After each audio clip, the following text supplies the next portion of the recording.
தமிழ்நாடு நிதிநிலை அறிக்கை 2025-2026 எல்லாருக்கும் எல்லாம். தமிழ்நாடு வேளாண் காடுகள் கொள்கை.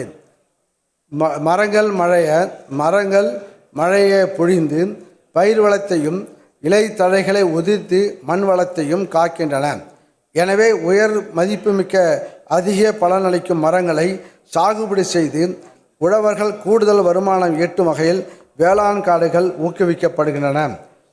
உயர் மதிப்பு கொண்ட சந்தனம், செம்மரம், மகோகனி, ஈட்டி போன்ற மரங்களை வளர்ப்பதற்கும் அவற்றை பதிவு செய்தல், வெட்டுதல், விற்பனைக்கு எடுத்து செல்லுதல் போன்ற அனைத்து நடைமுறைகளை எளிதாக்கவும் பசுமையான தமிழ்நாட்டை உருவாக்கவும் தமிழ்நாடு வேளாண் காடுகள் கொள்கை வெளியிடப்படும்.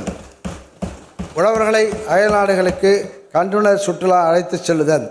உழவர்கள் நெல் உற்பத்தி திறனில் அதிக சாதனை அடைந்துள்ள ஜப்பான், சீனா, வியட்நாம் ஆகிய நாடுகளில் கடைபிடிக்கப்படும் உயரிய தொழில்நுட்பங்களை நேரடியாக சென்று கண்டுணர்ந்து அத்தகைய தொழில்நுட்பங்களை தங்கள் வயல்களில் செயல்படுத்தும் விதமாக 100 முன்னோடி உழவர்கள் ஜப்பான், சீனா, வியட்நாம் ஆகிய நாடுகளுக்கு கண்டுணர் சுற்றுலா அழைத்து செல்லப்படுவர். இதற்கென ரூபாய் 2 கோடி நிதி ஒதுக்கீடு செய்யப்படும். தொடக்க வேளாண்மை கூட்டுறவு கடன் சங்கங்கள் மூலம் சான்று பெற்ற விதைகள், இடுபொருட்கள் விநியோகம். தமிழ்நாடு முழுவதும் கிராம அளவில் 4451 தொடக்க வேளாண்மை கூட்டுறவு கடன் சங்கங்கள் செயல்பட்டு வருகின்றன. அவற்றின் வாயிலாக உழவர்களுக்கு பயிர் கடன்கள் வழங்குவதோடு உரங்களும் வழங்கப்பட்டு வருகின்றன. உழவர்கள் எளிதில் அணுகி வேண்டிய இடுபொருட்களை ஒரே இடத்தில் பெற்றுக்கொள்ள ஏதுவாக 2025-26 ஆண்டில் முதல் முறையாக நெல், சிறுதானியங்கள், பயிர் வகைகள், எண்ணெய் வித்து ரகங்களின் தரமான சான்று விதைகளும் பிற இடுபொருட்களும் தொடக்க வேளாண்மை கூட்டுறவு கடன் சங்கங்களில் இருப்பு வைத்து உழவர்களுக்கு வழங்கப்படும். சர்க்கரைத்துறை. சர்க்கரை ஆலைகளுக்கு 2024-25 அரவை பருவத்திற்கு கரும்பு வழங்கிய உழவர்களுக்கு சிறப்பு ஊக்கத்தொகை. தமிழ்நாட்டில் கரும்பு சாகுபடி பரப்பு உற்பத்தி அதிகரித்து சர்க்கரை ஆலைகள் இயக்கத்திற்கு உறுதுணையாக இருக்கவும் கரும்பு உழவர்கள் கூடுதல் வருவாய் பெறும் வகையிலும் 2024-25 அரவை பருவத்திற்கு சர்க்கரை ஆலைகளுக்கு பதிவு செய்து கரும்பு வழங்கிய தகுதியுள்ள உழவர்களுக்கு ஒன்றிய அரசால் அறிவிக்கப்பட்டுள்ள நியாயமான மற்றும் ஆதாய விலைக்கு மேல் முன் எப்போதுமில்லாத அளவில் டன் ஒன்றுக்கு 349 ரூபாய் சிறப்பு ஊக்கத்தொகையாக உயர்த்தி வழங்கப்படும். இதனால் கரும்புக்கு டன் ஒன்றுக்கு 3500 ரூபாய் வழங்கப்பட்டு சுமார் 1,30,000 கரும்பு உழவர்கள் பயன்பெறுவர். இதற்கென ரூபாய் 297 கோடி ஒதுக்கீடு செய்யப்படும். கரும்பு சாகுபடி மேம்பாட்டு திட்டம்.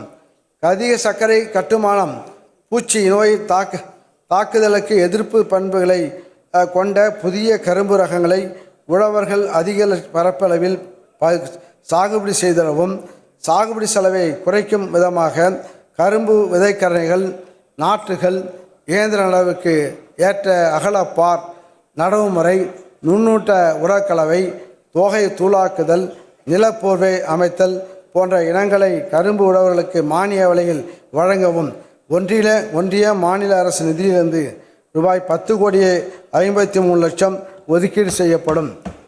தோட்டக்கலை மற்றும் மலைப்பயிர்கள் துறை. ஊட்டச்சத்து வேளாண்மை இயக்கம். மக்கள் நலமும் நல்வாழ்வும் அவர்கள் உண்ணும் உணவை பொறுத்தே அமைகிறது. உடல் நலம் பேண ஊட்டச்சத்து மிக்க உணவினை உரிய அளவில் உட்கொள்வது இன்றியமையாதது ஆகும். ஊட்டச்சத்துக்களை அளிப்பதில் காய்கறிகள், பழங்கள், பயறு வகைகள், சிறுதானியங்கள் பெரும் பங்காற்றுகின்றன. ஊட்டச்சத்து வழங்கும் இந்த விளைபொருட்களின் உற்பத்தியை அதிகரித்து ஊட்டச்சத்து பாதுகாப்பினை உறுதி செய்வதுடன் உழவர்களின் வருமானத்தை உயர்த்தும் வகையில் ஊட்டச்சத்து வேளாண்மை இயக்கம் என்னும் புதிய திட்டம் தமிழ்நாட்டில் 2025-26 ஆண்டில் ரூபாய் 125 கோடி ஒன்றிய மாநில அரசு நிதி ஒதுக்கீட்டில் செயல்படுத்தப்படும். தமிழ்நாடு நிதிநிலை அறிக்கை 2025-2026 எல்லாருக்கும் எல்லாம்.